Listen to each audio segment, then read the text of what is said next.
Hey y'all, this is Corinne. And this is Ayanni. And you're listening to Sex, Love, Literature, a pop culture podcast.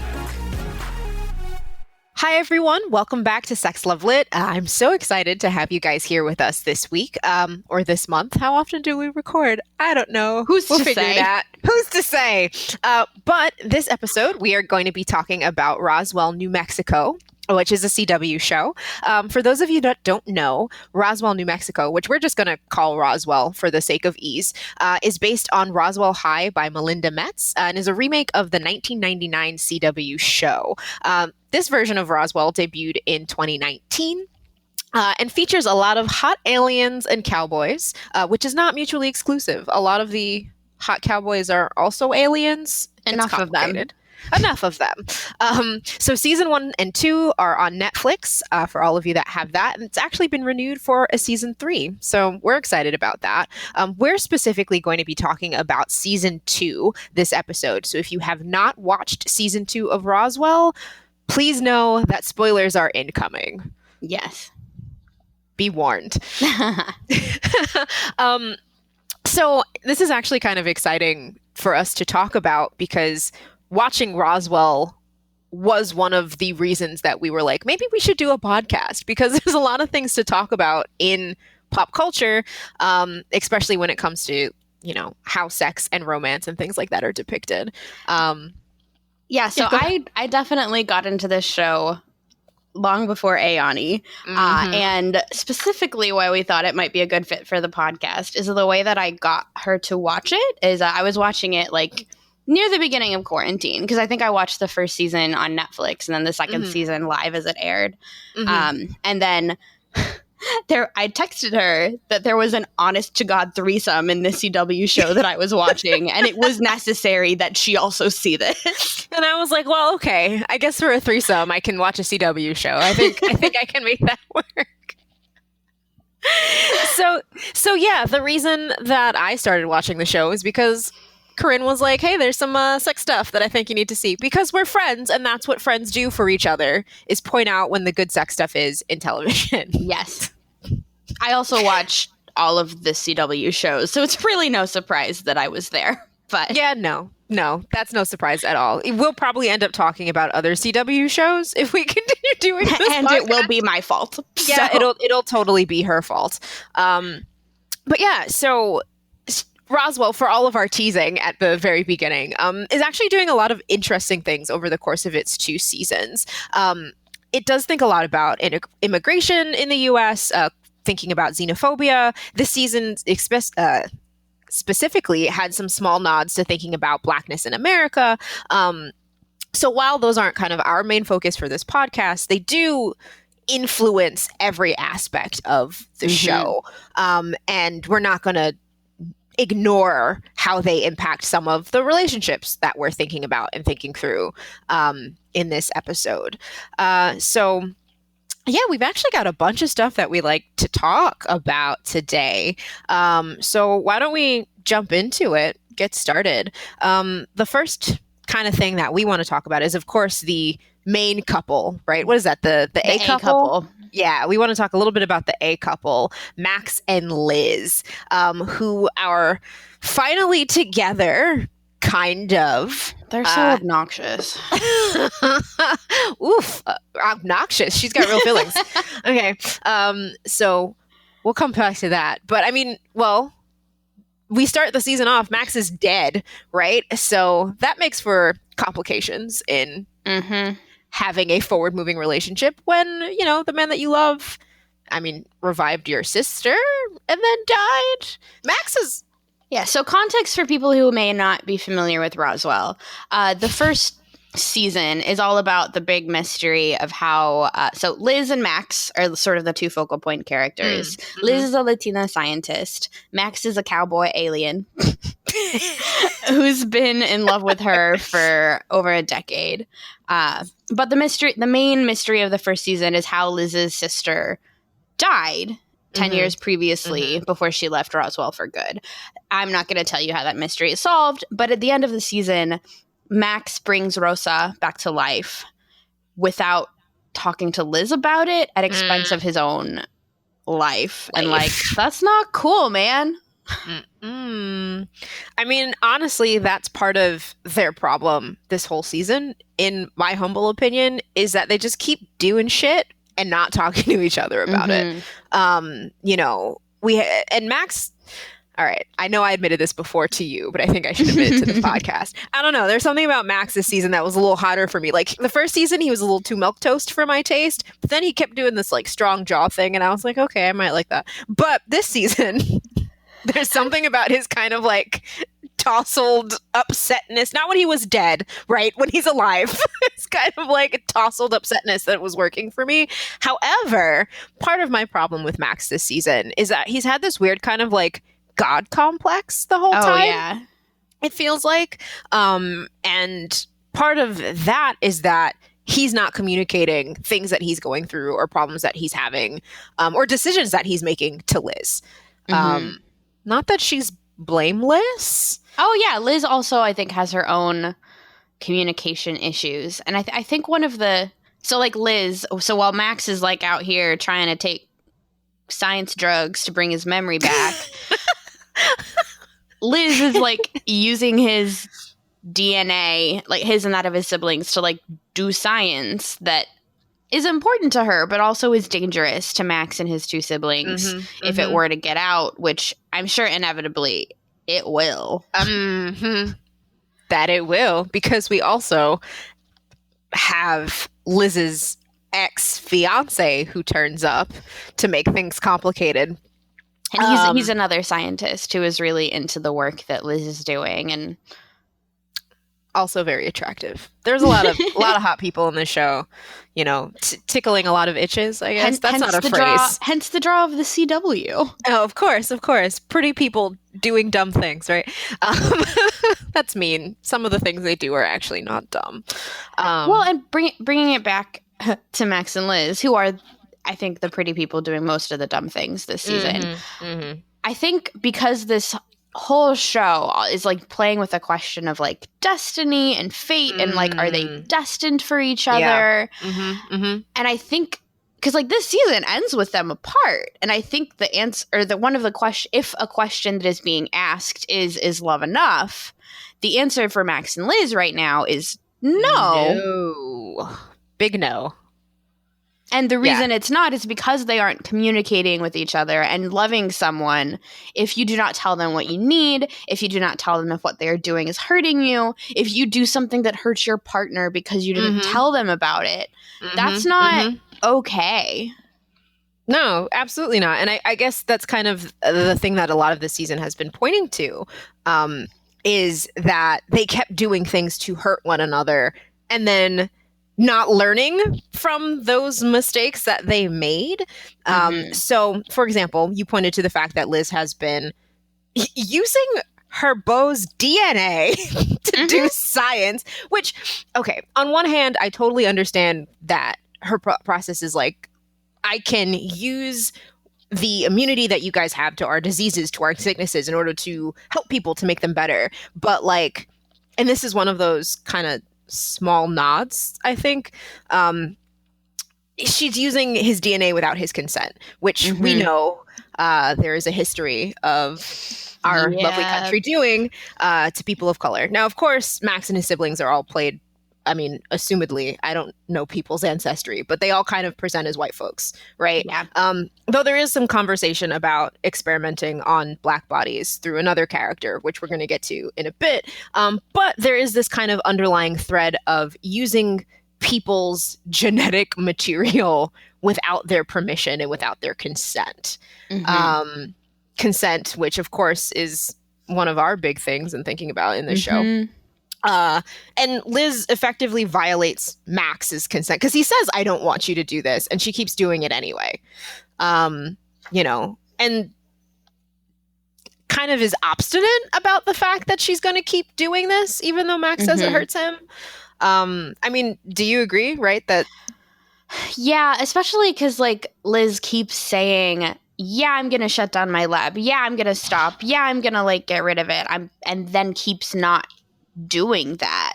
And like it doesn't just hurt So, like, originally she is doing it to, like, bring Max back to life. Right. Like, at the behest of Isabel and Michael, Max's two siblings. And, well, I mean, actually, is Michael... They're the two other aliens. They, like, act like siblings. Isabel is Max's twin. Michael is... We think. Yeah. Bum, bum, bum. Oh, I mean, that's how they lived on Earth. But, like, who's to say? I got derailed there a little bit, but like Liz isn't just hurting Max by continuing. She's endangering Michael and Isabel. She's endangering her sister Rosa, right? And she's endangering Kyle, who's Liz's ex, who works at the hospital and who has provided a lot of the medical equipment by stealing it, which then puts his own job in jeopardy, in risk. Yeah.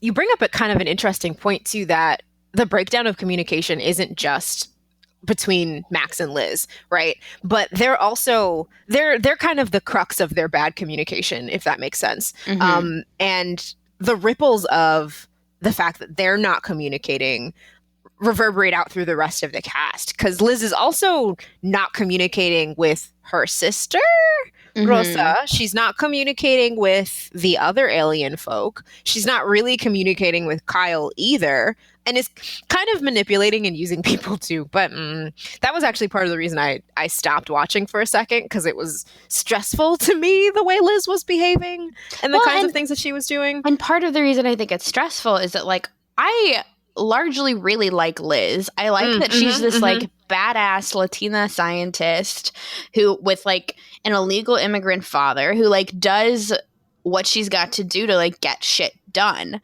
and keep her family safe, and keep her family safe. So it's frustrating when she's making these decisions almost without thinking about the consequences on other people. Like it's almost like she's thinking too big. Like she's thinking about like the grand medical advancements she could make, which like honestly, like watching this during a pandemic, I definitely felt the appeal of. Right. Because if I could find something to make COVID-19 go away, right. Well, like what would I not pay for that? But like that is still like, I think, a question that we need to keep in mind, and that Liz needs to keep in mind, and that she hasn't been. Yeah. I mean, it's the old moral conundrum, right? Of the trolley problem. Oh yeah, the trolley problem. You know, do you save the many at the expense of the one? One second, I got a cough for a second. Oh, sorry. Okay. It's allowed. You okay? Yeah. Now you can say your shout out to The Good Place. Oh, shout out to The Good Place for constantly bringing up the trolley problem. And moral philosophy. And moral philosophy. I feel smarter for having watched it. Jokes aside, though, yeah, I mean, this is definitely one of the things that the series is wrestling with. But I guess if we had to make a call, and throwing this ball in your court too, like, what do we feel like the show is making a judgment call in one way or the other? Like, it kind of feels like, to me, the way the show is framed, it feels like Liz is fucking up.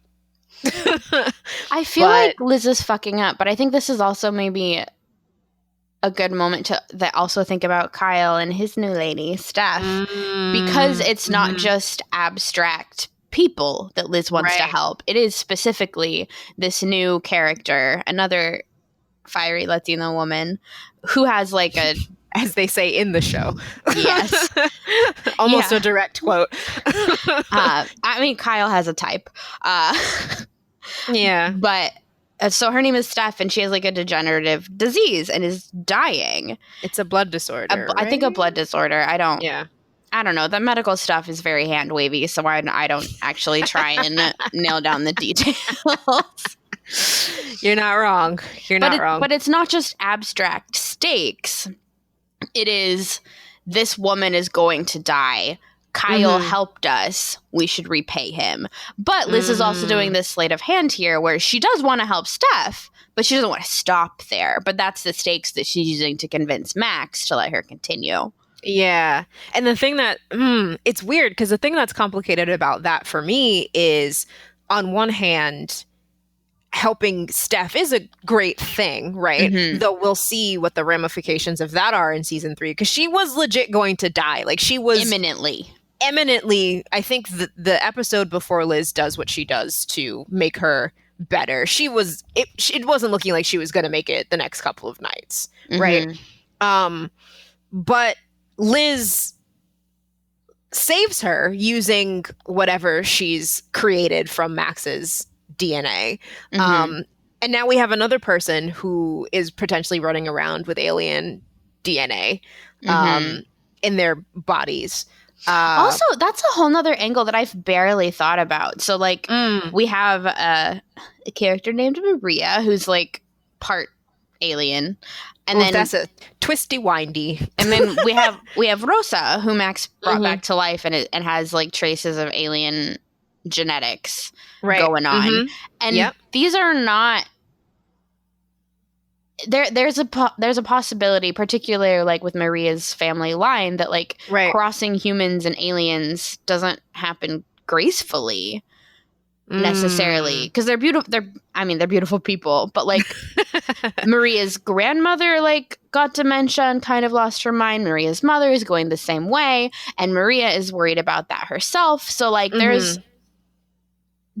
I don't know that Liz has thought about the potential consequences here. Yeah. And it honestly, it doesn't seem like she has thought about the potential consequences in a lot of levels, you know, because she's, on one hand, the thing that she keeps saying to Max is, it's going to be fine. It's not going to fall into the wrong hands. It's in my hands. It's in my hands. But she's kind of almost putting her scientific ability on a pedestal and not thinking, like, she's not going to open a pharmaceutical company all of a sudden, right, with this stuff that she's even if she does manage to synthesize what's going on in our aliens' genetic material, she's going to have to work with other people. It's going to have to get out there in the world, right? And I mean, I don't trust pharmaceutical companies. Yeah, well, and once something is out there, it's out there. I mean, like, Max, Isabel, and Michael kept their secret their whole damn lives until Max told Liz, and then now all these people know. I mean, what do they say? 2 can keep a secret if 1 are dead? Or is it 3 can keep a secret if 1 are dead? 1 is dead. I think maybe just 2. I don't know. I'm not optimistic about secret keeping. That's really morbid. But yeah, I don't know. It's just, even talking to you about it, I'm getting more frustrated with Liz. Because, like, on one hand, I totally get the impulse, you know, but it feels like there are so many things that she's not taking into consideration that can and probably will go poorly because it's a drama. You know, like, so going back to Liz's ex, Diego, very, very quickly, who's also very much my type, he breaks into her lab, and, you know, if Max, in his God complex having ways this season, didn't set the whole thing on fire, you know, he would have had access to all her materials, you know? So, I don't know. It seems like I'm mad at Max and Liz. Oh, yeah. And Diego. And everybody. This season made me mad. I'm just realizing this now. Like, I'm upset. I think I was mad from the beginning when Max brought Rosa back to life, you know, without talking to anybody, because he was like, I gotta be God, I guess. You know, I killed someone with lightning, and that was very Zeus-like. So maybe now bring someone else back to life. I don't know. But talking to you, I'm just realizing how frustrating a lot of this was.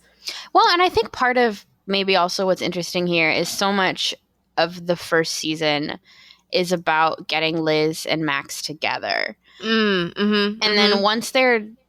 I mean, and then Max is dead for a little bit, but not for long. And then, like, once they are... Like 4 episodes or so? Yeah, I think they bring him back in the 5th. So, like, I appreciated that. Also, we don't have to talk about this at length, but I do both appreciate and roll my eyes at the, like, amnesia trope that Max doesn't remember Liz when he wakes up. But I was deeply grateful that they did not make that last for longer than an episode. Yeah, like, agree. It's useful for a minute, but, like, I did not need another season of them yearning for each other because, like, no. I can handle some yearning, but like after a point. What were we talking about with the yearning being annoying? What were you watching? You were watching something and you were like, oh, there's just so much pining and I can't take it. It's possible that I am going through a K-drama phase. The one where I said that was Cinderella and the Four Knights. Was it Cinderella? Oh, okay. Yeah. I thought it was when you were reading Children of Blood and Bone, but it was it Cinderella? It was Cinderella and the Four Knights. Children of Blood and Bone had some enemies to lovers tropes that I didn't love. Oh, but I love that trope. I like it when there's enough of like a bridge to bring them together and not when it's like legit duel to the death and then wait, actually, let's maybe sleep together. I don't know. Have you ever dueled someone to the death? It might be hot for all we know. I'm sorry. Let's bring it back in. But pining, yeah, like mutual pining is a trope. Yes. Is useful to a point, particularly when there are legitimate obstacles between them. When the obstacles become contrived, it's annoying. Yeah, I actually have a pin that says mutual pining on it. It was from like a set of romance trope pins, and I was like, well, mutual pining, I have to get that one, of course. But you're absolutely right. Just as a note, my favorite romance trope is there was only one bed. Oh, that's your favorite one? There was only one bed pin. I didn't get that one because I didn't want people to be like, what's that pin mean? And have to be like, now I know we're getting off track here a little bit, but now I want to think, what is my favorite romance trope? Because there's only one bed is great, but I also love enemies to friends to lovers. That's a good trajectory. But I'm also a fan of big character, little character. The height difference. Yeah, the height difference is great, but especially when it's like, I'm big, burly, and muscly and very sweet, and then I'm little and feisty and angry, and it's like, oh, I scoop you up and I give you love. I don't know. We do got that, both with Liz and Max, and with our people, Michael, Maria, and Alex. Oh, we do. That might be why I like that trio so much. Oh no, just like sharing all my kinks on the podcast. But yeah, actually, why don't we scoot over to talking about Maria, Alex, and Michael? We kind of brought them up a little bit, but I think this is one of our favorite kind of love triangles to track this season. It is a very complicated triangle, but I will say I do think it was well done. It doesn't feel really contrived. I get annoyed sometimes. So the context here, for those of you not familiar with Roswell, Corinne is very good at the context. I'm just like, if they needed context, they could watch it. I'm kidding. Go ahead. I mean, also you should watch it, but I'm gonna give you some context anyway. So Michael is another one of the aliens. Max and Isabel grew up like safe in a house. They were adopted. They have a family. Michael is left in the foster home, so he's a little bit more wild, and he's bounced from foster to foster. Wild.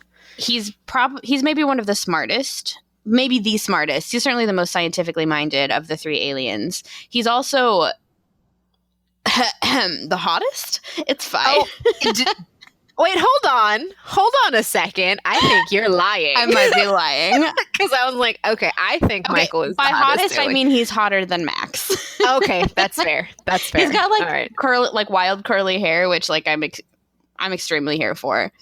Ayanni and I talk about curly hair a lot because we have curly hair, so like I appreciate some good curls. And then the question becomes, how did they get the curls to curl the way that the curls curled?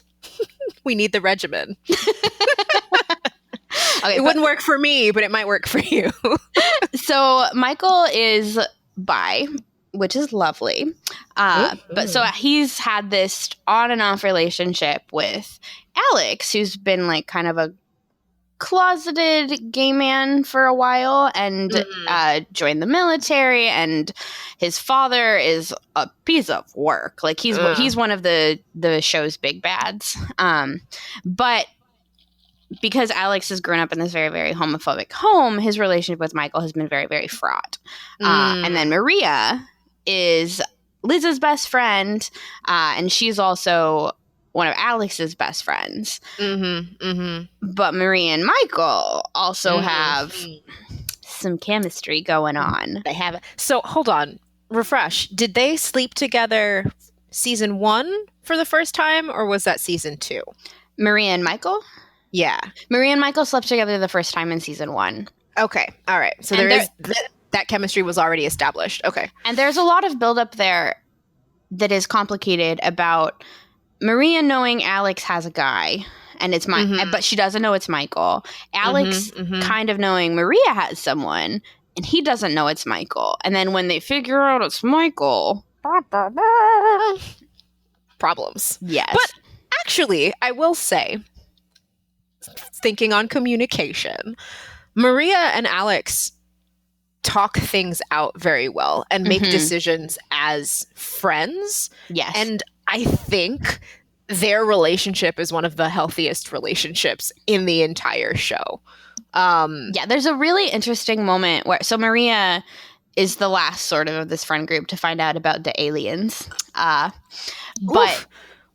she is big mad about it. Oh, I would have been I was texting you about how mad I would have been if I found like all y'all aliens and nobody told me. Oh, okay. And also the way that she found out was super kind of terrible. But so Maria finds out they're all aliens. No one told her. But she and Alex are the first people to sort of mend fences because she's like, okay, well, like you knew they were aliens and didn't tell me. I knew Michael was your guy and I slept with him anyway. So like, let's call it even. Yeah. Call it a draw. But what makes this season very interesting is that Maria and Michael have started dating, leaving Alex kind of on the outside of this relationship. And to be very clear, this is after Alex and Michael have decided to cut off their romantic relationship and are trying to figure out how to be friends. Right. So it's not a cheating situation. Yes. They're trying to establish how to be friends. And Michael and Maria have kind of I don't want to say they've committed to each other, right? But they have dating. Yeah, they're dating, and they are committed to trying to make it work between the two of them, whatever it is that they have. However, the three of these characters have a very interesting moment in, what was it, episode 6? Episode 6, which is called Sex and Candy, which is my favorite episode of the season because it's so funny. Yeah, so that episode was wild. I was like, I think, I'm being a little facetious here, but it feels like because the first 5 episodes of the season were so very dramatic and people were not loving on each other as much as they were season 1, they were like, well, we got to get all the sex in now. Because it was like, there were like 3 or 4 sex scenes in one episode. And one after another. And it was like, yeah. So do you want to narrate? Since this is how you got me to watch the show in the first place. So the setup, they were kind of So to be clear, they were definitely telegraphing that this threesome was coming over the course of the episode. So it starts with Maria and Alex going to investigate a mystery about something that happened to Maria's mom. And on their car ride out there, they talk about sort of their past and about like if Alex is happy being gay, and he's like saying, yeah, like I know I'm supposed to say yes, and like I am, but also like there was a lot of pain associated with that as well. And Maria's like, oh well, like but like also without that you wouldn't have the happy moments either. But we also learned that like they were each other's first kiss, that like Maria had like always sort of pictured herself marrying Alex, and then when he came out, she had to be like, okay, well, I guess I need a new plan. But Alex also expresses some of the same regrets a little bit. But so they go on this adventure and end up in like a slasher horror film moment. Yeah, with cornfields. It was a whole thing. And like a man chasing them with an axe. Yeah, but also, quick aside, that man is also the main villain from iZombie. So as soon as I saw him, I was like, bad road. Bad road. Y'all need to get out. He's not a zombie. He's not a zombie. They did not bring zombies into the alien show. I brought zombies into the alien show mentally, but like, yeah. But there's Anyhow. also like, so then they get a flat tire. They get chased. Well, Maria gets chased around the cornfield with an axe. Alex gets stabbed. Michael comes and saves them. And it's also, there's this hilarious moment where Michael comes to like save Maria. And then the man with the axe comes out of the cornfield and is like, I hate love triangles. And then knocks him out with the axe. This show is such a fucking mess. I'm sorry. But they clearly have like the love triangle discourse in the air. In the entire season. Yeah. And then they end up in Michael's trailer. And then there's a threesome. Yeah. Well, so funny story really quickly. Me and the hubs were sitting in the living room. I'm watching it. I think he had just wandered in for some reason. I don't know why he was there. He lives here, but I don't know why he was in the living room. So he sits down and he's like, is there a threesome about to happen? I was like, maybe, probably. It seems like they're going there, but like, you know, we'll see. And then when they all started making out, he was like, oh, we were right. So we like high-fived. It felt very like bro-y and gross for a second, but then very hilarious because we called that this is where the narrative was going. Well, and I think it's interesting to think about A, how this affects the three of their relationship, and B, how consent is working here and what work the show does, either successfully or not, to kind of lay the groundwork for it. Because so apparently fan reactions to this scene were very, very mixed. Oh, do tell. And part of the reason for that. Oh yeah, I was so gleeful. I thought it was so funny. It was like, good for y'all. Y'all needed this. Good for y'all. But so Maria kind of takes the lead to make it happen. Like first she kisses Michael, then she kisses Alex, and there's a moment when Alex is like, I should go, I should leave, because he knows that Michael and Maria have this thing going on. Yeah. And Maria's like, I don't want you to go. And then Alex says, I don't really want to go either. Right. But the audio apparently was such that a lot of people thought he said, I want to go. Oh, no, that is not what he said. I watch everything with the subtitles on. Yeah. So, yeah, that totally would make things seem non-consensual, right? Yeah. Like they force. Oh, how interesting. But I also, so in that, there are a couple of different ways we can read consent in this scene. One is what they are saying with their words. Right. And I think the show is pretty careful to, as long as you actually hear what they're saying. Right. To hear that they are saying that they want this, like all three of them, like enthusiastically so. And they've also been, by talking about like Alex and Maria's past throughout like the course of the show, have been laying the groundwork that their relationship is not exclusive of this kind of thing. Okay.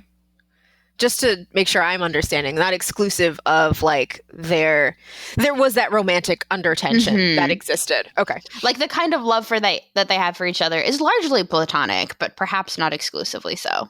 Yeah. And they both love Michael. Right.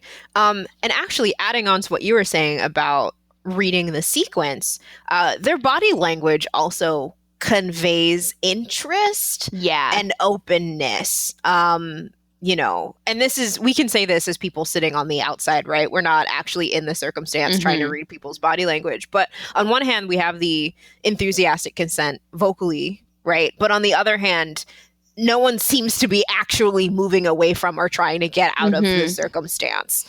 And there is, I think, a question to always ask when we're thinking about consent, or like, what would be the consequences of saying no? Right. And I think Alex could have said no and he would have been sad, and I would have been sad for him. But he also like left the next morning anyway. Right. So the consequences were essentially the same for Alex, whether he said yes or no. Right. And it was a choice that he made, not a choice that was made for him. Yeah. And also, I think this might be important. While Michael seemed to be down with the whole thing, he let Maria and Alex figure out what they want to do. It didn't feel like Michael was forcing anybody in any way to behave. And it's important, I think, that Maria is the one who instigated it here and not one of the boys. Yeah. No, that's really smart. Yeah. Um, anyhow, I thought it was a well done sequence. Oh yeah, I was super into it. It was like I also think it's the most CW of CW moments the show has ever had. Sure. But like I'm still very into it. Yeah, no, and I feel like if we're thinking about it narratively, it was also kind of an interesting climax, an interesting climax moment for the character. And a turning point as well. And a turning point, yeah, because it felt like this was the moment that, I don't know, was the capstone for this era of this love triangle, and that the rest of whatever they're going through is kind of, for the three of them as a connection, kind of the denouement of their story, right? Maria and Michael have some other things thinking about them as a duo, but like for the triangle, that was where we needed to get to this season for things, for the chips to kind of fall where they do by the end. Yeah. Yeah, I'm also happy that Alex, it seems like, is going to be more comfortable being who he is out in the open in Roswell. The show also does a lot with Alex being comfortable being openly gay, which is in like this season in particular. He like dates another guy and like has some difficulty like kissing him in public at first, and sort of has to. I'm not sure if overcome is exactly the right word that I mean, but like sort of be comfortable with both with being himself in private and with being himself in public. Yeah, I think it's more a comfort level kind of thing, because I feel like if we're going to talk about overcoming anything, it's more going to be his relationship with his father and figuring out how to move through the trauma that he has, right? I don't want to say moved past the trauma, right? And that sounds a little, I don't know, not hand wavy. That's not quite the word I want. But like in order to continue living, in order to continue moving forward, he has to, deal with his relationship with his father in a way that's going to work for him. And his father and his brothers. And his brothers. We meet a lot more of his brothers this season. Does he have a sister? Did I make that up? I think you made that. I think you made that up. All right. I was just adding children. That's not fair. But yeah, so I think Alex's arc this season was very interesting overall. Not just because there was a threesome, but like everything that he was going through, figuring out his feelings for Michael, figuring out what's going on with Maria, going on additional dates, writing a song at the end of everything, yeah. I'm happy for Alex. I think it's very interesting. Oh yeah. Well, it's still a CW show. One of the things that I do really like about this season is that because Max and Liz are so annoying, they're sort of the focus of the first season, as you said. Yes. But in this season, we get a lot more growth in secondary characters like Alex, Maria, and Michael, and then also like our girls, Isabel and Rosa. Yes. So good segue there, bud. Well done. Yeah, we definitely wanted to spend some time unpacking Rosa and Isabel and kind of their journeys this season. Because I have to say, I felt bad for Rosa this entire season. I feel like, I hope this doesn't sound terrible, but like she was brought back to life kind of against her will. Well, I mean, with no thought for the consequences, which I guess is maybe something that Max and Liz have in common. So a little context again. Here we go. Boop-a-doo, context. So Rosa was dead, legitimately, but they end up. Yes. Max ends up finding her body, and we find out that Isabel's husband Noah was an alien. Boo. And his mind control of Isabel and Rosa's bodies resulted in Rosa's death. But Rosa then also died under like bad circumstances, so she's sort of a publicly hated figure. Yeah. because she was framed for a car accident and she had some drug problems and she has some mental illness problems. And then she's 10 years, and now she's younger than her she's younger than her younger sister. And Yep. so she's having a rough time.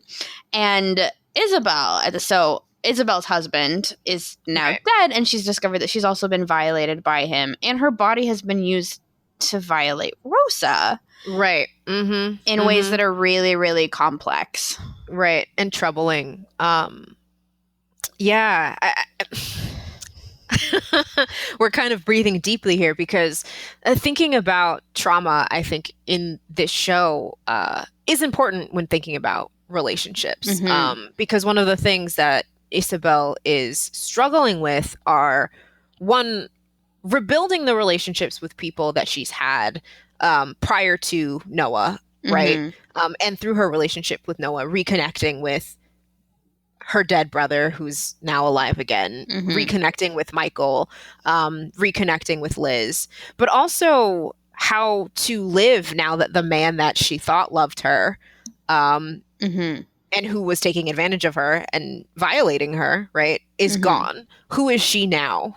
Having to rethink and remake herself. I think thinking about consent with Isabel in particular is really, really interesting, because she thought she did. She loved Noah, but she didn't have all of the information. She didn't know that Noah was like using her like Isabel used to have blackouts and end up in the desert and not know what happened. And that would happen because Noah was using her body and like erasing her mind.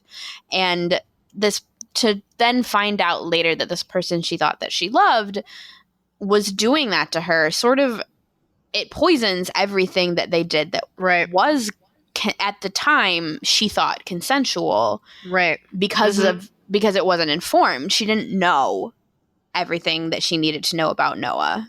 Yeah, and on top of that, I mean, was he using her body to kill people, or was he killing them himself? I think there's some back and forth there, because we know that he used her body to kill Rosa. At the very least. And then Noah's like a bit of a serial killer. So just a little bit, I guess. Just a toe in the serial killer pool. I think it's unclear when he's using we're not told how often he uses Isabel and how often he does it himself. Okay. But yeah, so I think adding a layer onto that then is the fact that he is using her body to then cause harm to others, you know? So there's these additional layers of, not remove, that's not quite what I want, but these layers of pain that he's inflicting on her. And the fact that he used her to build a relationship with Rosa, and then used her body to then kill Rosa. But Rosa didn't know that. I think, correct me if I'm wrong, she thought it was Isabel. But she thought Isabel killed her. And so now these two characters have to interact, and Isabel has to deal with, I guess, her feelings of knowing that her body was used to do this terrible thing, even though she wasn't in the driver's seat. She wasn't in control. But how that essentially impacted Rosa and Liz's family since then, for the last, 10 years? Yeah. So yeah, there's a lot of distressing layers to Isabel and Rosa's story. And for me, honestly, some of the most touching sequences were when the two of them were interacting and trying to figure out kind of how to exist in this new normal for both of them. Rosa being a woman out of time, right? Who thinks the autocorrection of duck is funny. To be fair, it is. That's correct. It's so frustrating to me. I want to say fuck. I don't want to say duck, but it's fine. And Isabel, who has to kind of recontextualize her entire life with Noah. You know, yeah, it's a lot. There's a sequence though between the two of them where Isabel is delivering some art books to Rosa at because she goes into rehab at the rehab center, and they're looking through some of her pieces, and Rosa is talking to Isabel about her own fraught relationship with her mother, and how she's had to kind of, I don't know, process some of that, and how she kind of relates her experience with her mother to Isabel's relationship to Noah, and forgiving yourself for things that are outside of your control. You know, and I thought that was pretty touching. Yeah. You know, I think when did I cry this season? It was more towards the end, but I think it was like the stuff about them that really touched my heart at some points. It was the stuff about them, and it was the stuff about Michael and the junkyard guy. Oh yeah, when Michael finds out about his history. Oh yeah, that made me cry. Oh boy. But before we leave Isabel and Rosa, I know we wanted to think some about I guess this was episode 5, where she gives herself an abortion. It might be 4, but was it 4? It's certainly so early in the season. I think it may be at the end of the first episode, is when Max is dead and in a pod, so he's not she can't communicate with him. Isabel, who her powers are, she works a lot in this season to like develop her powers further, but her primary ability is reading minds and like entering people's minds and being able to maybe influence their thoughts. Not always, but like she can still feel Noah around her. Like she can't feel Max, and she's like, why can't I feel you? You're always like, you were always there. Like that's her thing, but she can still feel Noah. And then she discovers that she's pregnant. Yeah. And I looked it up. It's actually episode 3, so we were both wrong. Whoops. But yeah, so she makes the decision using Liz's serums keep coming back in this season too, but using her alien killer serum, right? She injects herself to force her body to reject the baby. Well, and there's this, it's a really interesting sequence because she like is imagining that Max is there and that he's talking to her, and like when she does this, like Max is like livid and is like, this is like some back alley coat hanger abortion crap when she does that. So like there's one of the things I actually really appreciate about CW shows sometimes is that they don't beat around the bush when they are making specific kinds of political commentary. Like Isabel specifically talks about their city, Roswell, being, quote, the last sanctuary for the unborn because they've gotten rid of all the abortion clinics. And Isabel talks like Isabel almost dies from this. And if like actual Max, not hallucination Max, like is able to communicate like through a sequence of events, Liz comes, finds Isabel, gives her the antidote, and Isabel is okay. But like Isabel does almost die from this, and there's and the show is very specific about like Isabel almost became like a statistic. And I think there's this feeling that maybe also ties back to like some of Liz's science questions about like the difference between something personal and something that happens to you and something that is just a statistic that you hear about. Yeah, that's really fair. I mean, and you know, I think a critique saying that this was a little heavy-handed would be fair. You know what I mean? You know, it's not, I don't think it's supposed to be nuanced, though. Is that fair to say? I think the Roswell in general, or Roswell in particular, and the CW in general, particularly since 2016, has been a little bit more on the nose about some of their political commentary, which I used to be annoyed by. But sometimes, particularly when it's something that is, I think, this important, like it does not allow room for misinterpretation. Yeah, and that's a fair thing to say, is that they're really straightforward in what they're trying to get across. It's not an allegory that they're trying to play at here.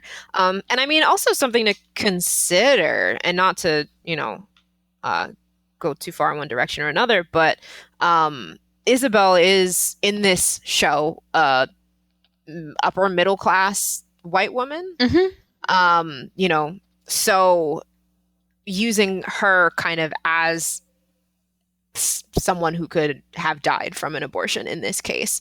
I don't know. Usually when we have these kind of conversations, the people we're thinking about that are most significantly at risk are poorer folks, women of color, and people who don't have access to these kinds of services. So it's almost like, I don't want to say putting too fine of a point on it, but kind of like, this isn't just an other people problem, perhaps. This is a problem in many backyards. Does that make sense? Yeah, it does. Many different communities. So, well, and another thing I appreciate about it as well is that it's not saying, and Isabel is very specific, that this is not her saying that she doesn't ever want to be a mother. That's not why she's doing this. It's because if that is a thing that she wants, it's something that she wants to do on her own terms and not from this non-consensual, traumatic, rapey relationship that she had.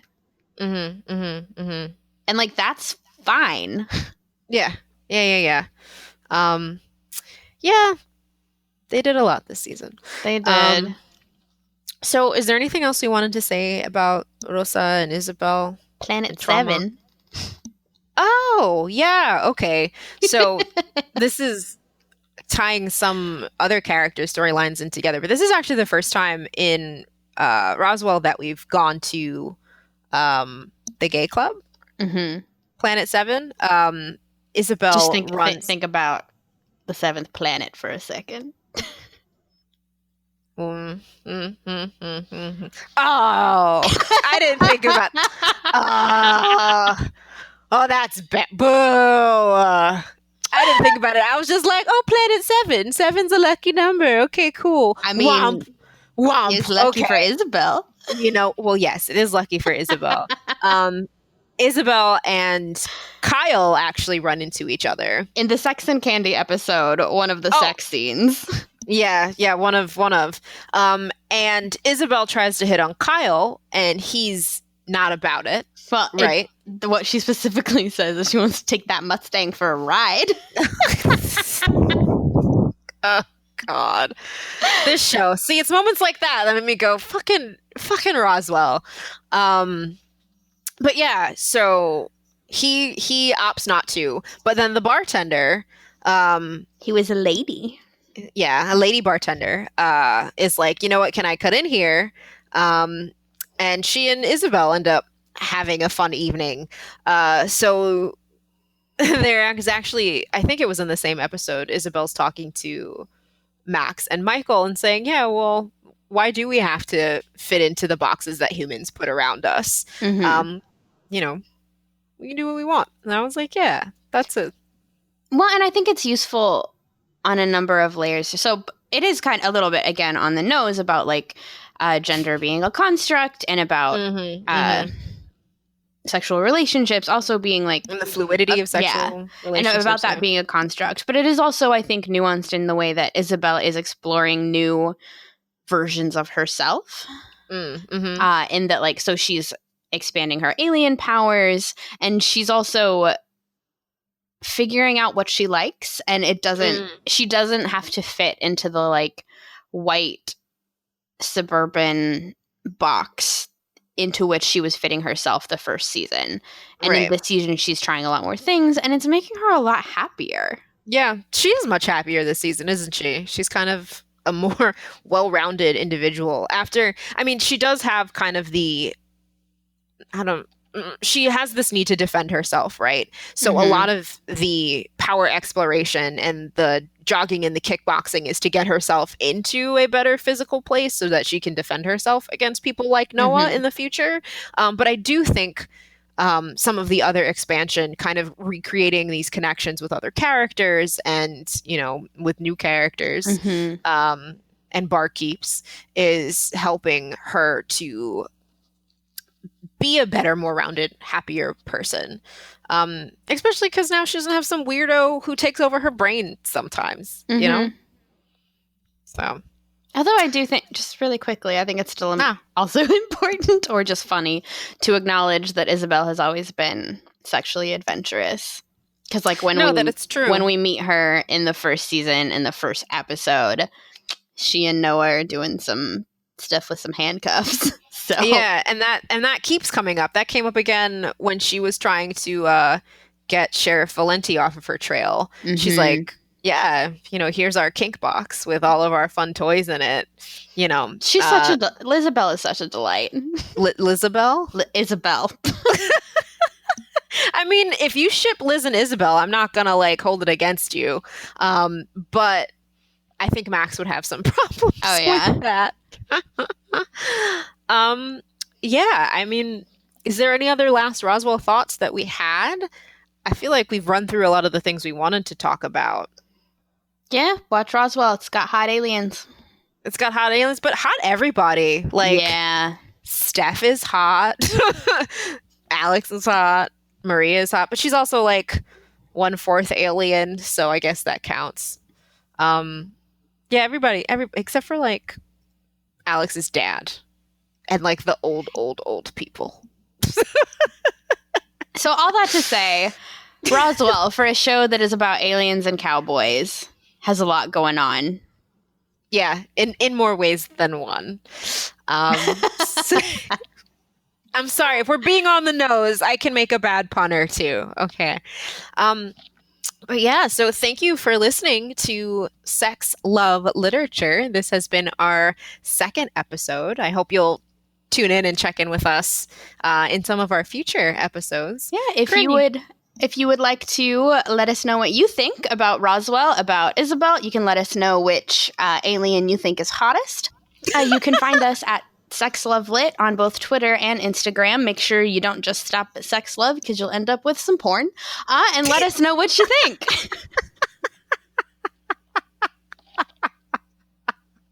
I'm sorry.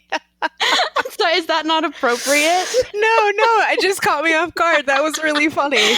And also might leave that in there, my cackling in the background. But all right. On that note, this has been Sex Love Lit. And we'll talk to you next time. Bye. Bye.